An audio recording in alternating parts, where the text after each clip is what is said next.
Hello student, मैं अभिषेक MSITI के online portal में आपका स्वागत करता हूं। तो स्टूडेंट, आज हम क्या देखेंगे? आज हम देखेंगे series parallel connection of electrical and electronics component. ठीक है, ये क्लास किसके लिए है? वैसे तो ये क्लास सेकेंड ईयर की मैथ की क्लास है। मैथ मतलब कि या वर्कशॉप कैलकुलेशन साइंस में। ठीक है, आरपी राइटर की चैप्टर नंबर 13 में चैप्टर दिया हुआ है। ठीक है, series and parallel connection of electrical and electronics component. ठीक है, इस चैप्टर में क्या है? इस चैप्टर में बेसिकली ये आपको रेजिस्टेंस के संयोजन है अलग अलग। ठीक है, और कैपेसिटर के संयोजन है अलग अलग, कनेक्शन अलग अलग है। इसके अलावा किसके इंडक्टर के कनेक्शन है और किसके बैटरी के कनेक्शन है। आपसे पेपर में इस चैप्टर से एक न्यूमेरिकल ही आता है, बहुत बेसिक न्यूमेरिकल आता है ना, इजी न्यूमेरिकल आता है। तो मैं आपको अभी थोड़ा थ्योरी पढ़ाऊंगा और नेक्स्ट क्लास में क्या करूँगा, आपको न्यूमेरिकल कराऊंगा जो पेपर में आते हैं। ठीक है, बहुत इजी चैप्टर है, आप आराम से एक क्वेश्चन आराम से पेपर में कर सकते हैं। ठीक है, कोई बड़ी बात नहीं है। चलिए तो वीडियो स्टार्ट करते हैं। सबसे पहले क्या पढ़ेंगे हम? रेजिस्टेंस पढ़ेंगे, रेजिस्टेंस के संयोजन पढ़ेंगे। ठीक है, सामान्य क्या लिखा है? इसके सामान्यतः दो प्रकार के कनेक्शन होते हैं। ठीक है, दो प्रकार के कनेक्शन कौन कौन से सबको पता है? एक होता है श्रेणी क्रम संयोजन, एक होता है समांतर क्रम संयोजन। इसको क्या बोलते हैं? Series connection. इसको क्या बोलते हैं? Parallel connection. ठीक है, इसके अलावा और भी कनेक्शन होते हैं जो शायद आपने नहीं पढ़े होंगे। कौन कौन से होते हैं? स्टार और डेल्टा कनेक्शन भी होते हैं। स्टार और डेल्टा कनेक्शन किसके होते हैं? कॉइल के भी होते हैं, कैपेसिटर के भी होते हैं, सबके होते हैं। ठीक है, रेजिस्टेंस के भी होते हैं स्टार डेल्टा कनेक्शन। ऐसा नहीं है नहीं होते, सबके होते स्टार डेल्टा। नॉर्मली आपकी सिलेबस में क्या है? श्रेणी और समांतर संयोजन ही है, तो आप वही क्या है वही देखिए। चलिए, सबसे पहले क्या है? श्रेणी क्रम संयोजन है। वैसे तो चैप्टर से न्यूमेरिकल ही आते हैं हर साल, कभी थ्योरी नहीं आई है, फिर भी मैं थोड़ा बहुत थ्योरी आपको बता रहा हूँ। चलिए, श्रेणी क्रम संयोजन में क्या लिखा हुआ है? इसमें लिखा हुआ है, इस संयोजन में प्रत्येक प्रतिरोध से बहने वाली धारा समान रहती है। ठीक है, और प्रत्येक प्रतिरोध में वोल्टेज का मान भिन्न भिन्न होता है। ये तीन रेजिस्टेंस जुड़े हैं, R1 R2 R3। मैंने वोल्टेज दिया है V, तो ये वोल्टेज क्या होगा? तीन भागों में बढ़ जाएगा। कौन कौन से तीन भागों में? V1 V2 और V3। तो V बराबर क्या हो जाएगा? V1 plus V2 plus V3। इस तरीके से पूरा वोल्टेज जो है वो तीन भागों में टूट जाएगा। और करंट क्या रहेगी? सेम रहेगी। करंट रहेगी I, जो कि तीनों रेजिस्टेंस में क्या होगी? फ्लो होगी। इसलिए लिखा हुआ है ये जो श्रेणी कनेक्शन होता है इसमें धारा का मान जो होता है वो समान होता है, सिर्फ क्या होता है? वोल्टेज का मान अलग अलग होता है। ठीक है, इसका फॉर्मूला क्या होता है? इसका फॉर्मूला होता है R बराबर R1 plus R2 plus R3, आगे चल के क्या Rn तक जाएगा। मतलब कितने भी रेजिस्टेंस श्रेणी क्रम में जुड़े हैं तो उसका ये फॉर्मूला जो है वो बनेगा। ठीक है, मुझे उम्मीद है श्रेणी क्रम संयोजन आपको समझ में आ गया होगा। ठीक है, अब चलते हैं आगे। स्टूडेंट, जो ये बात लिखी हुई है कि प्रत्येक प्रतिरोध में वोल्टेज का मान भिन्न भिन्न होता है, एक्चुअली क्या है? ये वोल्टेज ड्रॉप है। मतलब कौन सा रेजिस्टेंस कितना वोल्टेज को कंज्यूम कर रहा है, कितना वोल्टेज जो अपने ऊपर ड्रॉप कर रहा है वो होता है। ठीक है, ये वोल्टेज ड्रॉप। चलिए, अब वोल्टेज ड्रॉप क्या होता है पता होना चाहिए, क्योंकि आप सेकंड ईयर के स्टूडेंट हैं। अगला क्या लिखा हुआ है स्टूडेंट? समांतर क्रम संयोजन। इसमें क्या लिखा है? इस संयोजन में प्रत्येक प्रतिरोध पर वोल्टेज का मान समान रहता है और क्या होता है? धारा का मान जो होता है अलग अलग होता है। इसमें क्या होगा? ये वोल्टेज लगाया है मैंने V, तो आपको यहाँ और इस छोर पर वोल्टेज क्या मिलेगा? V ही मिलेगा। तो ये वोल्टेज सेम रहेगा पर धारा का मान कैसा होगा? अलग अलग होगा। पहले R1 R2 R3 तीन प्रतिरोध हैं, तो R1 प्रतिरोध में धारा कितनी बहेगी? I1।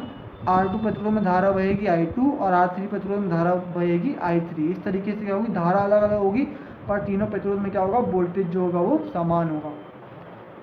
फॉर्मूला क्या है? 1/R is equal to 1/R1 plus 1/R2 plus 1/R3, आगे चल के 1/Rn तक जाएगा। ठीक है, ये फॉर्मूला है किसका? समांतर क्रम संयोजन का। आज के लेक्चर में क्या हम ओनली थ्योरी देखेंगे, फिर नेक्स्ट वीडियो में हम सबके न्यूमेरिकल करने बैठेंगे। चलिए आगे देखते हैं। आगे क्या लिखा हुआ है? आगे लिखा हुआ है कैपेसिटर। हिंदी में क्या बोलते हैं? संधारित्र। इसको कंडेंसर भी बोलते हैं, कैपेसिटर भी बोलते हैं, और हिंदी में क्या बोलते हैं? संधारित्र बोलते हैं। ठीक है, इसकी इकाई क्या होती है? इससे होती है फैरेड। क्या होती है इसकी इकाई? फैरेड। आप पंखे में जो कैपेसिटर लगाते हैं उसकी इकाई क्या? माइक्रोफैरेड में रहती है। ठीक है, वो छोटी इकाई है। इकाई क्या होती है इसकी? होती है फैरेड। और प्रतिरोध की क्या होती है? ओम। चलिए कैपेसिटर देखते हैं।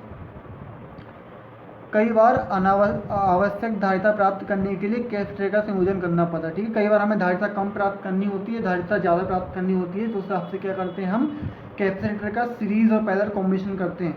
और रेजिस्टेंस का भी सीरीज पैरेलल कॉम्बिनेशन क्यों करते हैं? क्योंकि हमें जो रेजिस्टेंस का मान कम है, ज़्यादा चाहिए पड़ता है, या उसकी वोल्टेज कैपेसिटी बढ़ानी पड़ती है, इसलिए इसका कॉम्बिनेशन करते हैं। चलिए, श्रेणी क्रम संयोजन में क्या लिखा हुआ है? आपको ये श्रेणी क्रम संयोजन दिख रहा है। या 3 कैपेसिटर लिए हैं C1 C2 C3 आपस में किसमें श्रेणी क्रम में जुड़ा है। यहाँ क्या है, एक वोल्टेज सोर्स है, ठीक है, वोल्टेज सोर्स लगा हुआ है। इसमें क्या लिखा हुआ है, श्रेणी क्रम में सभी संधारित्र पर आवेश समान रहता है। ये बात आपको याद रखनी पड़ेगी कि श्रेणी क्रम में क्या होता है, आवेश समान होता है पर क्या होता है, वोल्टेज अलग अलग होता है। इसमें भी क्या देखा था अपन ने, धारा समान थी और वोल्टेज अलग अलग था। इसमें आपको क्या रखना है कि वोल्टेज ड्रॉप या वोल्टेज तो अलग अलग रहता है पर क्या होगा, आवेश जो होगा वो समान होगा। इसमें धारा नहीं बोल सकते अपन को, आवेश समान होगा बोलना पड़ेगा। याद रखिएगा दोनों पॉइंट। फॉर्मूला क्या है इसका, 1/C = 1/C1 + 1/C2 + 1/C3 कहाँ तक जाएगा, 1/Cn तक जाएगा। ठीक है, आप देखेंगे कि जो प्रतिरोध का श्रेणी क्रम संयोजन है इसका जस्ट अपोजिट इसका है कैपेसिटर का श्रेणी क्रम संयोजन। मतलब जो प्रतिरोध का समांतर क्रम संयोजन है वो क्या है, संधारित्र का श्रेणी क्रम संयोजन है।